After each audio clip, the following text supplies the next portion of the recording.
Welcome to Chs Green House, where you can find all kinds of interesting plants that are going to be presented to you by Ms. Griffey and Jeremy. Hi, I'm Chris Torre, and this is... Hi, I'm Ms. Greffer, and I teach AP Biology and AP Environmental Science. I also the advisor for the Ecology Club and help to run our greenhouse. And this is the greenhouse here, and this is donated by Woodbridge Township School District. Do any other clubs use this greenhouse as well? Science Research, which is a class, uses the greenhouse, and the Ecology Club, and really right now that's it. We have along this wall are all grown to produce vegetables like these peppers that will then go to a local food bank. So we have a variety of peppers and some lettuce and some spinach here, as well as some more lettuce here. So that's one of the prime objectives of the greenhouse, is to produce vegetables for the local food pantry and soup kitchen. Does the cafeteria also use fruits and vegetables? We have. The two things that we have featured in our cafeteria at Earth's Bounty were actually grown out of doors in our raised beds. 2 years ago we grew kale and offered kale chips at the Earth's Bounty for students to sample. And then this school year we featured something called Jerusalem artichoke, which the cafeteria had sauteed, and we offered that as a sample to the students as well. Well, these are, we start all of our plants from seed, whether they stay here the whole time or go out into the raised beds. So these are some tomatoes and eggplant that the Ecology Club had started from seed about 4 weeks ago, and eventually they'll be transplanted into pots just like the tomato plant that you see there. Which one of these plants are from like the desert biome?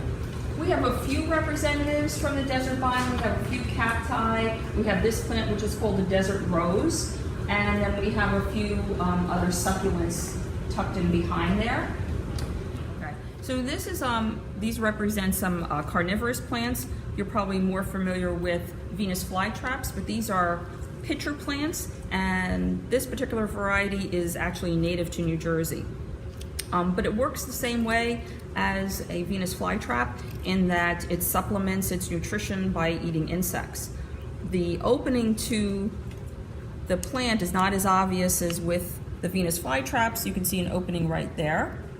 The insect would go in through that opening, and they're actually attracted to some sweet substance that's on the inside.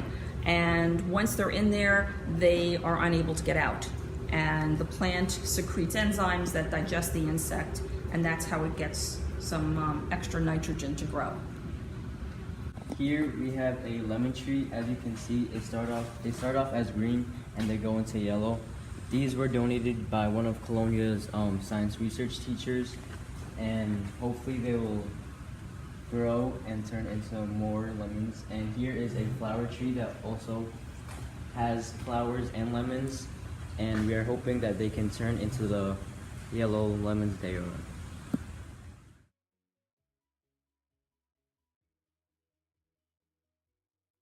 What special plant do we have here? Well, why don't you go ahead and touch one of the leaves and see what happens.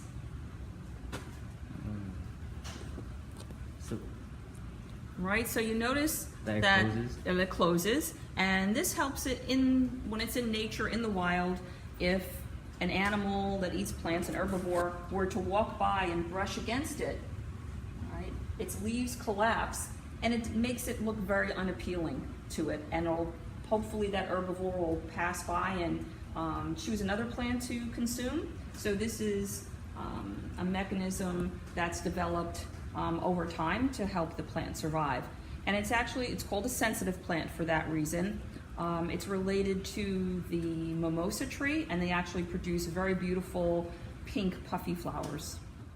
And thank you for your time. This project was made by Ahmad, Jeremy, and Chris. We want to thank Ms. Griffey for giving us a tour on the greenhouse.